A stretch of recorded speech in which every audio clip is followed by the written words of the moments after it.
سلام سلام مملا خرنعت عالم تركو تخاتلت نايز مدى كما يكنيهم أنا إكزابير مسكين على خصبو كم تبازلو زبوتلو ناي كل جزية النتين صلاتينيو جنباركس نكو عبس حكم نعمة أبو خورو على لدات كويتانا مدحانينا إيسوس كروستوس كل تشحن عسر شمونتن عبزي حنت صحفتي بتعمي دس بلسني كاب بتعمي زفوتون كور ولاديين يا كم بولكم يا كورات بيت سبي انت داميسكم واكتا ترفيقهم مالتيو حبرنا ننببا يتفرغو اسمناو إذا نوكم وأبي زينا زي كون في السهالكم ولا كل عالم إنه نخلو هزب عالم زخون عبي حقوس دستا عبسيركم علقو أمو أي تفرحو لقاس معرف كلتها فقد عسرته هزب كريستيان كورن قدوسن زخونه بعلجتو نبيات استنبيوو هاوريا سبخوو لقاونتس استركموو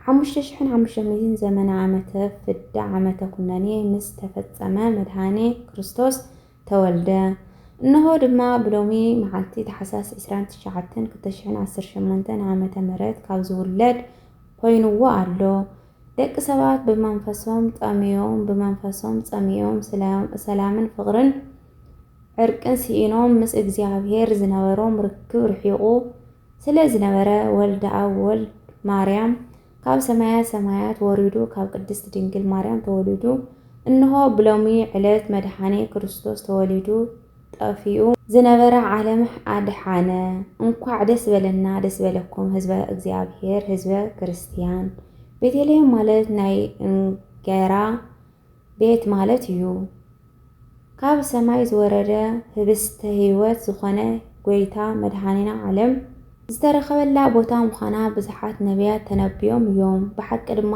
ናብ ነቢያት አዒንቶም ብናፍቕ ናብ ቤተልሔም አዒንቶም ጠሚቶም ይርዩ ይነበሩ ቤተልሔም ቅዱሳን ነቢያት ብትንቢታዊ መነጽር ይርዩዋ ይናፍቁዋ ይፍቅሩዋ ስለ ዝነበሩ እንትኸውን እትህቦም ረብሓ ብምርአይ እትህቦም አገልግሎት ብዝግባእ ብምርዳኦም ምኽንያት ከም ዝኾነ ግልጺ እዩ ወዲ ሰብ ንገነት አማዕድዩ ይናፍቃ ይሪኣ ይምልከታ ከም ዝነበረ ይፍለጥ እዩ ብምዃን ድማ ወዲ ሰብ ናብ ገነት ከኣቱ ዝኽእል ድማ ኣብ ቤተልሔም ብዝተወልደ ዓብይ ዝኾነ ንጉስ ጎይታ መድኃኔ ዓለም ከም ዝኾነ ይፍለጥ እዩ እሞ 5500 ዘመናት ዝኣክል ንቤተልሔም ብሰባት ሓረርታ ሃንቀውታ ናፍቖትን ኣብ ውሽጢ ልቢ ነቢያት እያ ነይራ ቅዱሳን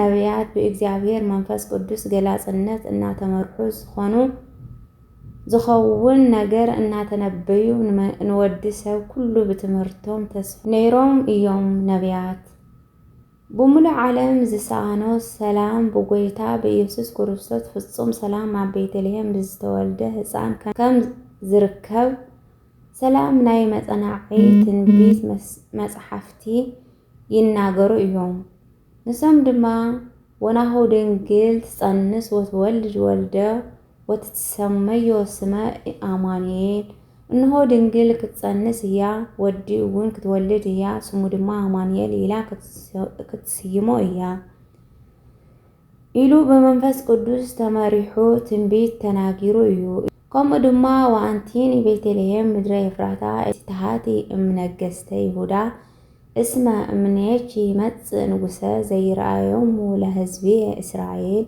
عتي أب مدري إفراتا زلق بيتلهم نسقي كابتن أب يهودا زلوا آلافات زنا أسكي إخي تولدو كابتنتي كابز العالم زخونة أب لعلي إسرائيل جزائي خون زلوا خواخي يوصيو إلو نغس سماي مدرن إيسوس كروستوس أب بيتلهم كم زولد جليسو يو لو مو علته تحساس إسران تشعتن معلتن دك سوات كاب ملايكة سماي أف عوي بسراز تسمعلو علت نايدستا معلتي يو بحق إزي علت بزمن بلوي نبي كاب سمايات وردو كل ديو توعيلو تنبيز تنجرلوس سواء استغصرلو زغصرلو زنبرا ناي እግዚአብሔር ወልዱ ተወሊዱ ተዋሂሉ ዝተነገረሉ ብስራት እንሆ ካብ ዝውለድ 2018 ዓመተ ምህረት ኮይኑዎ ኣሎ ማለት እዩ። እቲ ዕለት እግዚአብሔር ንኣዳምን ንኣብርሃምን ከምኡ ድማ ንኻልኦት ነቢያት ዝተወሃቦም ተስፋ ንሰባት ደቂ ዝኣተዋ ናይ ህይወተ ስጋን ህይወተ ነፍስን በረከተ ስጋን በረከተ ነፍስን ተስፋ ህይወት ዝተፈጸመሉ መዓልቲ እዩ ብሓቂ። እዚ ዕለት ንዘመኑ ቀዳማይ ፍጻሜ ዘይብሉ ናይ እግዚአብሔር ወዲ ንሰብ ክብል ሰብ ብምዃኑ ፍቕሩን ገሊጹልና እዩ። ነዚ ዕለት ናይ ሰማይ መላእክቲ ምስ ሰብ ብሓባር ናብ እግዚአብሔር ምስጋና ዘቕርብሉ ዕለት እዩ። ብድንገት ከዓ ብዙሓት ሰራዊተ ሰማያት ምስቲ መላእክ ኮይኖም ንእግዚአብሔር እናመስገኑ ክብሪ ንእግዚአብሔር ኣብ ኣርያም ሰላም እውን ኣብ ምድሪ ንሰማይ እውን ሰናይ ጽቡቕ ፍቓድ ይኹን ይብሉ ነበሩ። ሉቃስ ምዕራፍ 2 ፍቕዲ 13-15። እዚ ዕለት ኣዴና እመቤትና ቅድስቲ ድንግል ማርያም ናብ ኣምላኽ ኣዶ ዝኾነትሉ መዓልቲ ምስቲ ምዃኑ ዘለዓለማዊ ክብራ ልዕልናኣ ዝግለጸሉ ናይ ብርሃን መዓልቲ እዩ። ብጠቕላላ ናይ ወዲ ሰብ ካብ ዓመተ ፍዳ ዓመተ ኩነኔ ናብ ዓመተ ምሕረት ዝተሰጋገረሉ መዓልቲ ታህሳስ 29 እዩ። ነገረ ልደቱ ክንዝክሮ ከለና እታ መዓልቲ እቲኣ መድኃኒና ዓለም ኢየሱስ ክርስቶስ ናብዚ ዓለም መጺኡ ሰብ ዝኾነሉ ናይ ህያው እግዚአብሔር ወዲ እዩ። ሰብ ስለ ዝኾነ ሰብ ኮይኑ ንኡ ክብሪ ክኾኖ ኢሉ ኣይኮነን። ከምኡ ድማ ሰብ ምዃኑ ትሕትና እምበር ልዕልና ኣይኮነን። ከምኡ ድማ ሰብ ዝኾነ ንሰብ ክብል እዩ። ብደቂ ሰባት ብዘይ ምእዛዝ ምኽንያት ሓጢአት ናብ ዓለም መጺኡ እዩ። ናይ ደቂ ሰባት እግዚአብሔር መንገዲ ዘይምኻድ ካብ ብህይወት ምንባር ናብ ሞት ካብ በረከት ምንባር ናብ ርግመት ካብ ፍስሓ ብደስታ ተድላ ምንባር ናብ ሓዘን ካብ ክብርን ሞገስን ምንባር ናብ ሓሰራ ዝኣተወ ምስኪን ፍጡር እዩ ሰብ ማለት። ናብዚ ዓለም መከራ ወዲ ሰብ ዝኣተወ ሰብኣዊ መነባብሮ ብእግዚአብሔር ፍርዲ ከም ዝኾነ ኩሉ ካብዚ መነባብሮ ንምውፃእ ከዓ እግዚአብሔር ምሕረት ቸርነት ለዋሃት ምዃኑ ዝተረድአ ሰብ እዩ። ካብዚ መከራ ስቃይን ንምውፃእ ድማ ምጽጻት ጣዕሳን በዲለ ኣለኹ ኢልካ ንስሓ ምእታውን ናብ ፈጣሪኻ ምቕራብ ሓደ መንገዲ መፍትሒ እዩ። ስለ ዝኾነ ናይ እግዚአብሔር ወዲ ናብ ኣዳም መጺኡ ካብ ደቂ ደቅኻ ተወሊደ ምእንተኻ ዓለም ከድሕን እየ በሎ ንደቂ ሰብ ቃል ኪዳን እተወሎም። እዚ ኪዳን ኣዳም ይበሃል ማለት እዩ። በዚ መሰረት ገይሩ ብርሃነ ዓለም ቅዱስ ጳውሎስ ግዚኡ ምስ በጽሐ ግና እግዚአብሔር ነቶም ኣብ ትሕቲ ስለ ስልጣን ሕጊ ዝነበሩ ምእንቲ ክቤዘው ንሕና እውን ናብ ውሉድነት ስልጣን ምእንቲ ክንረክብ ንወዱ ለኣኾ። ካብ ሰበይቲ እውን ተወልደ ንሕጊ እውን ተኣዘዘ ኮነ ይብለና ገላትያ ምዕራፍ 4 ፍቕደ 4-5። በዚ መሰረት ቅድስት ድንግል ማርያም ዮሴፍን ካብ ዳዊት ወገን ስለ ዝነበሩ ልክዕ ከም ኩሉ ህዝቢ ንቁፅሩ ካብ ገላትያ ናብ ናዝሬት ተላዒሎም ናብ ይሁዳ ወረዱ። ናብ ዝኾነ ናብ ቤተልሔም ኣምርሑ። ወእንዘ ሃለው ህየ በጽሓ ዕለት ውልደታ ኣብ ቤተልሔም እናሃለው ገና ከይተቖጸሩ እናሃለው ጠኒሳ ስለ ዝነበረት ናይ መውለድያ ሰዓት በጺሓ ማለት እዩ። ብፈቓደ ኣምላኽ ምስ ሰለስተ ርእሳ ክትቆጸር ኮይኑ እዩ። መሕደሪ ስለ ዘይነበሮም እቲ ናይ እንግዳ መዕረፊ እውን ብሰባት ተታሒዙ ስለ ዝነበረ ቅድስት ድንግል ማርያም ንወዳ ኣብ ከፍቲ መሕደሪ ወይ ድማ ደንበ ወሊዳ ኣደቀሰቶ፣ ብጨርቂ ጠቕለለቶ፣ ዓብዪ ኣጽባዕቱ ኣሰረቶ። ሉቃስ ምዕራፍ 2 ፍቕዲ 5። ንጉስ ሰማይ ምድርን መሕደሪ ሲኑ ኣብ ከፍቲ መሕደሪ እዩ ተወሊዱ። ለቱ ስብሃት። ቅድስት ድንግል ማርያም ክርስቶስ ወዳ ኣጻብዕቱ ኣሰረቶ፣ ኣብ ጎል ምስ ኣደቀሰቶ እንስሳት እስትንፋሶም ከም ዝገበሩሉ ብትንቢት ስለ ዝተነገረ ተፈጸመ ማለት እዩ። ብጨርቂ ዝተቐለለቶ ዮሴፍ ኒቆዲሞስን ብዕለተ ዓርቢ ክገዝኡኻ ክቐብሩኻን እዮም ክትብል ብምዃኑ ብትንቢት ተገሊጹ እዩ። ቅድም ክብል ክርስቶስ ከም ዝውለድ ብትንቢት እናተገለጸ መጽንሑ ይፍለጥ። ብኮኸብ እናተመርሑ ዝጸንሑ ሰብአ ሰገል ወይ ከዓ ናይ ጥበብ ሰባት እቲ ኮኸብ ምስ ተረኣዮም ካብ ርሑቕ ምስራቅ ተላዒሎም ኢየሩሳሌም በጽሑ። ሄሮዶስ ንጉስ ተወሊዱ ምስ ሰምዐ ወደንገጸ ኢየሩሳሌም ኩላ ወተሃወከት። ሄሮዶስ ንጉስ ዝደንገጸሉ ምኽንያት ኣነ ንጉስ እንከለኹ ብኸመይ ካሊእ ንጉስ ክውለድ ይኽእል ብዝብል እቲ ዝተወልደ ህፃን ከይነግስ እሞ ስልጣኑ ከይውሰድ ፈሪሑ እዩ። እቶም ሰብአ ሰገል ብኮኸብ እናተመርሑ ኣብ ቤተልሔም በጽሑ። እቲ ኮኸብ ሰብ ኣብ ዝህልወሉ ግዜ ይስወሮም ከም ዝነበረ ተጻሒፉ እዩ።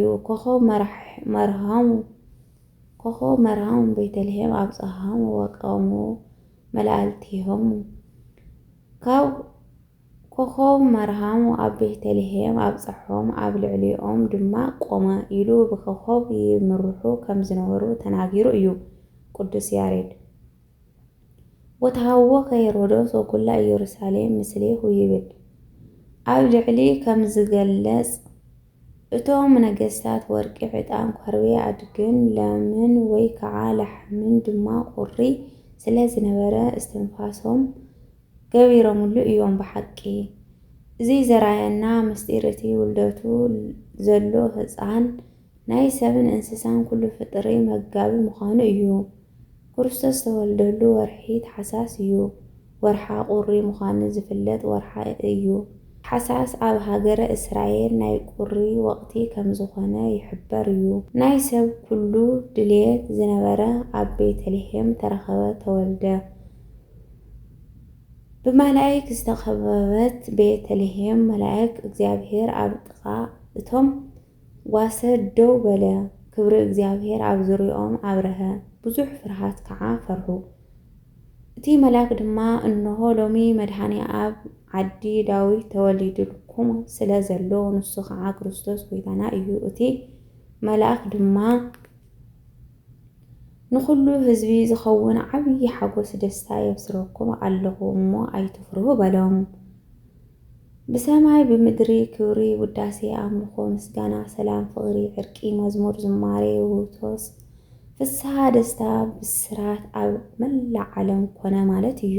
ሕዚ ኸ ኣበይ ኢና ዘለና? ተወሊድና እንተለና ናብ ሞት መንገዲ ንጓዓዝ ከይንህሉ ናይ ምሕረት ዓመት ተዋሂቡና እዩ እሞ ናይ ዓመቱ ኩነኔ ንኸይድ ከይንህሉ በዓልትና ክንሕሉ ይግባእ። እቲ ዝተዋሃበና ናይ ምሕረት ዘመን ንምሕረት እግዚአብሔር ክንረክብ ምእንታን እዩ። እቲ ዝተዋሃበና ናይ ድሕነት ዘመን ንድሕነት ንዝጥቀመሉ ናይ ኢየሱስ ክርስቶስ ልደት እቲ ሞቱ ዝነበረ ህይወትና ህይወት ዝሕደሰሉ ዳግም ህይወት ንክንዘርእ ዝገበረ መዓልቲ እዩ። ስለዚ ልደት ኢየሱስ ክርስቶስ ክንክብር እንተለና ብጎይላን ብመብልዕ ብመስተ ብምስካር ብዝሙት ብምጽላእ ብምቅያም ክኸውን ኣይግባኦን እዩ። ክነኽብሮ ዝግባአና ግና ብምትሕልላይ ብምርድዳ ብምፍቓር ብሓድነት ብትብዓትን ንዝተጸከሙ ሰባት ካብ ዘለና ብምክፋልን ክኸውን ይግባእ። መብዛሕትኡ ሰብ እንተዘይሰትዩ እንተዘይሰኺሩ በዓል ዘኽበረ ዘይመስሎ ብጣዕሚ ብዙሕ ሰብ እዩ። ከምዚ ዓይነት ስራሕ ምስራሕ ስሕተት እዩ ብሓቂ። በዓል ምኽባር ማለት ምስ እግዚአብሔር ብምሕሳብ ምዝኽኻር ብጽቡቕ ስራሕ እምበር ብብልዒ ብመስተ ዝልካዕ ኣይኮነን እዩ። ኣብ መላእ ዓለም ዘለና